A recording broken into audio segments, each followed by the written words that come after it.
আজকে আমাদের গন্তব্য কিন্তু একটা নতুন দেশে, এশিয়ান কান্ট্রি। দেশটার এমন একটা নাম, ওই নামে কিন্তু দুটো দেশ আছে। আমি কিছু হিন্টস দিচ্ছি, একটা হচ্ছে নর্থ আর একটা হচ্ছে সাউথ। অনেকেই আজ করতে পেরেছ।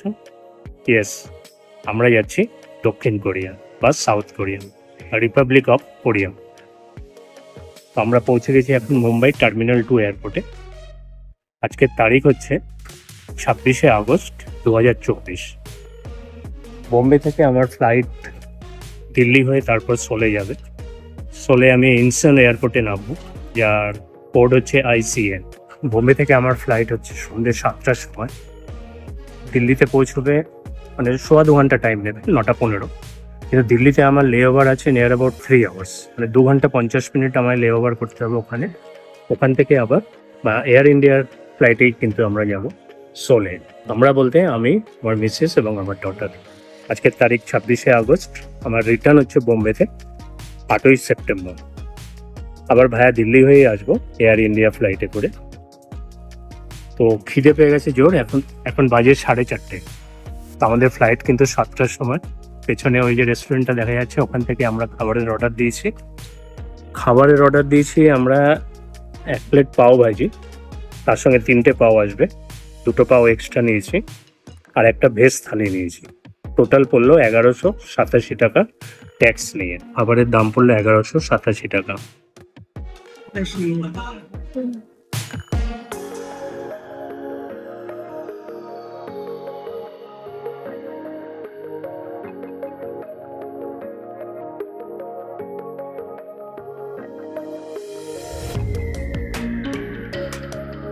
একটা প্লেন ল্যান্ড করছে ভিস্টার। ভিসা চার্জ হচ্ছে এখান থেকে, মানে ইন্ডিয়া থেকে সাউথ কোরিয়া ভিসা চার্জ হচ্ছে, কেউ নেয় 6,000 টাকা, কেউ নেয় 7,000, কেউ নেয় 7,500। আমার প্রোগ্রামটা একটু হঠাৎ হয়ে গেছিলো, যার জন্য একটু এক্সট্রা চার্জ লেগেছিল। Extra charge means near about 8,000 rupees per head. আমরা দুজন 16,000 টাকা। তো আমাদের ভিসা চার্জ লেগেছিল 16,000 টাকা। ইজি ওয়েতে পাওয়া যায় কোরিয়ার ভিসা, কোনো প্রবলেম নেই। এবার ভিসা করতে গেলে আপনারা নিজেও করতে পারেন অনলাইন থ্রু কিংবা এজেন্ট থ্রু। তবে আমার মতে এজেন্টকে দিয়ে দেওয়াই ভালো, যার যেটা কাজ। আমি এজেন্টের থ্রুতেই বানিয়েছিলাম। 7 দিনের মধ্যে আমি ভিসা পেয়ে যাই। 3 মাসের ভিসা পেয়েছি 90 ডেজের। ফিল্টার কফি নিলাম, এটা নিলে 125 টাকা। সেরকম টেস্ট না। দেখো আরেকটা ফ্লাইট ল্যান্ড করছে, দেখো। হা, কফি খেতে খেতে বৃষ্টি নেমে গেছে। তার মধ্যে দেখো কি সুন্দর লাগছে রানওয়েটা। সন্ধে হয়ে এসছে, সন্ধ্যের লাইট জ্বলে গেছে, অপূর্ব লাগছে বোম্বাই এয়ারপোর্ট টার্মিনাল 2। আমাদের প্লেন এখন 1.5 ঘন্টা লেটে ছাড়বে। 7টার সময় ছাড়ার কথা ছিল, এখন ছাড়বে 9:15। কিন্তু দিল্লি থেকে আমাদের কানেক্টেড ফ্লাইট হচ্ছে রাত 12:30, মানে সকাল 00.30। এখন জানি না কি হবে, এরা তো বললো অ্যারেঞ্জ করবে। তো দেখা যাক। যা ভেবেছিলাম তা কিছু ঠিকঠাক হয়নি। আমরা ভেবেছিলাম রাইট টাইমে পৌঁছবো, দিল্লি এয়ারপোর্টে একটু ঘুরবো, সেটা আর হবে না। তো এখন বলছে 8:45-এ ছাড়বে। জানি না কখন ছাড়বে, কখন পৌঁছবো। ইমিগ্রেশন, দিল্লিতে পৌঁছে আমাদের ইমিগ্রেশন করতে হবে, কেন বোম্বেতে আমাদের ইমিগ্রেশন হয়নি। তো দিল্লি থেকে যেহেতু সোলের ফ্লাইটটা, সুতরাং ইমিগ্রেশনটা ওখানে হবে। কখন কি হবে, ফ্লাইট ধরতে পারবো কিনা, এরা কি অ্যারেঞ্জ করবে, সেটাও দেখা যাক। এখন বাজে 8:30। আমরা বাসে করে যাচ্ছি প্লেনে ওঠার জন্য। আমাদের পিভিবিতে কিন্তু প্লেনটা লাগেনি, যে পার্সোনাল বোর্ডিং ব্রিজ থাকে যার মধ্যে দিয়ে গিয়ে প্লেনে ওঠা যায়।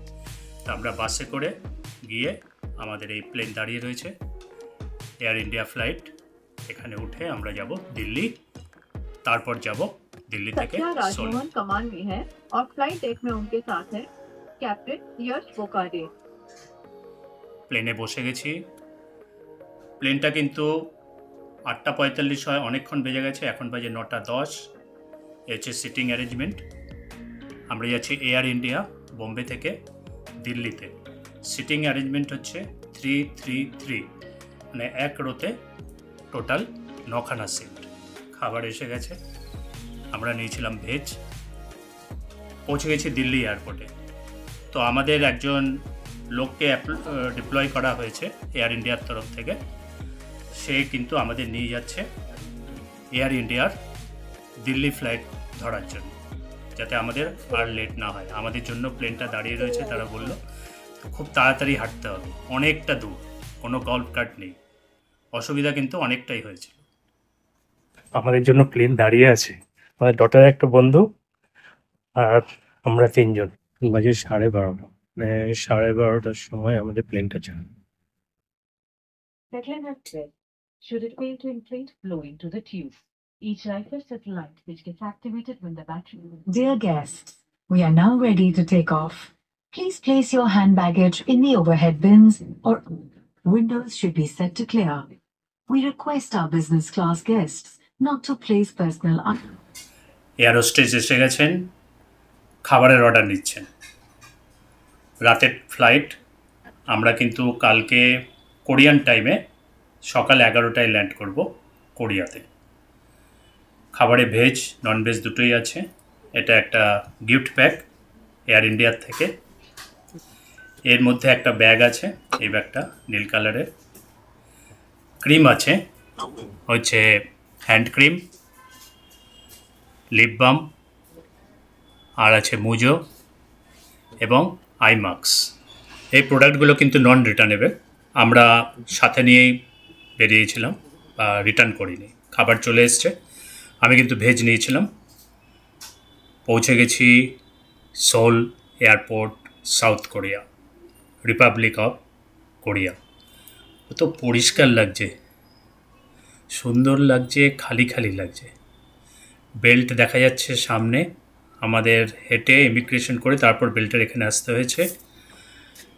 এই হচ্ছে লাগেজ নেওয়ার জন্য জায়গা। এখন বাজে কোরিয়ান টাইমে 12:04, মানে ইন্ডিয়ান টাইমে 8:30। কোরিয়ান আর ইন্ডিয়ান টাইমের মধ্যে কিন্তু 3.5 ঘন্টার ডিফারেন্স, 3.5 আওয়ার।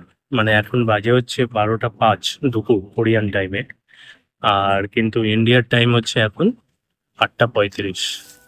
সোল এয়ারপোর্টটা দেখে নাও। সোল সাউথ কোরিয়া ইনচিয়ান এয়ারপোর্ট, যার কোড হচ্ছে ICN। ঠিক এয়ারপোর্টের বাইরে এটা রেড লাইন মার্ক করা আছে, যার জন্য আমরা ওয়েট করছি। এরপরে এই জায়গাটা গ্রিন হয়ে যাবে, এই যে গ্রিন দেখা যাচ্ছে, গ্রিন হয়ে গেছে। এবার আমরা ক্রস করব।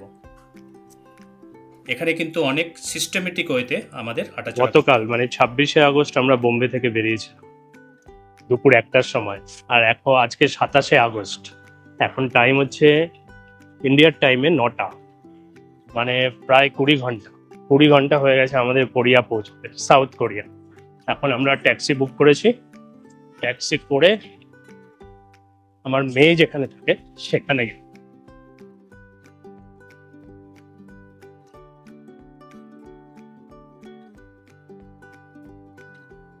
আমাদের প্ল্যান ছিল মেট্রো কিংবা বাসে যাওয়া, কিন্তু লাগেজ আমাদের এত হয়ে গেছে যার জন্য আমাদের ট্যাক্সি করতে হবে। তো ট্যাক্সি আমাদের ভাড়া নিচ্ছে, মানে এখান থেকে আমার ডেস্টিনেশন পৌঁছতে লাগবে 1 ঘন্টা, depend on traffic. 70,000 won, means Indian রুপিসে 4,400 টাকা। কস্টলি কিন্তু। সিটিং হচ্ছে এখানে driver plus 1 2 3 4 5, driver plus 5, total 6 seatings. আমার লাগেজ দেখো, কন্ট্রোলিং সিস্টেমটা এইখানে ডান দিকে, আর কিন্তু লেফট হ্যান্ড ড্রাইভ। এখানে কিন্তু ইন্ডিয়ান স্টুডেন্ট প্রচুর আসছে। আমরা তো আমাদের প্লেনেই তো অনেকে ছিল, যেন আমরা বোম্বে থেকে ভায়া দিল্লি হয়ে নিয়েছিলাম। টোটাল 15 হেডস ছিল, তার মধ্যে তো 5 জন স্টুডেন্ট ছিল। তো সাউথ কোরিয়ায় কিন্তু ইন্ডিয়া থেকে স্টুডেন্ট প্রচুর পরিমাণে আসছে। আমরা এবার আস্তে আস্তে সিটির দিকে ঢুকছি। এতক্ষণ এয়ারপোর্টটা তো সিটির থেকে বাইরেই থাকে, সোল এয়ারপোর্ট সিটি থেকে অনেকটাই দূরে। তো আমরা প্রায় হাফ এন আওয়ার জার্নি করার পর সিটি ফিলিংটা আসছে আমার সামনে।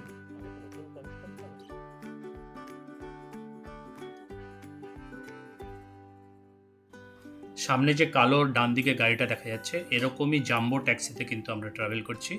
দু রকমের ট্যাক্সি আছে এখানে, একটা নর্মাল ট্যাক্সি আর একটা জাম্বো ট্যাক্সি। যাদের অনেক লাগেজ থাকে এবং হেড বেশি, মানে প্যাসেঞ্জার বেশি, তারা কিন্তু এই জাম্বো ট্যাক্সি বুক করতে হবে। আমরা চলে এসেছি প্রায় ডটারের হোমের কাছাকাছি। কত ক্লিন লাগছে দেখো রাস্তা, মানে কালারফুল রোড সাউথ কোরিয়ায়, মানে নাইসলি অ্যাট্রাকটিভ। সাউথ কোরিয়াতে মেয়ে যেখানে থেকে ওখানে পৌঁছে গেছি।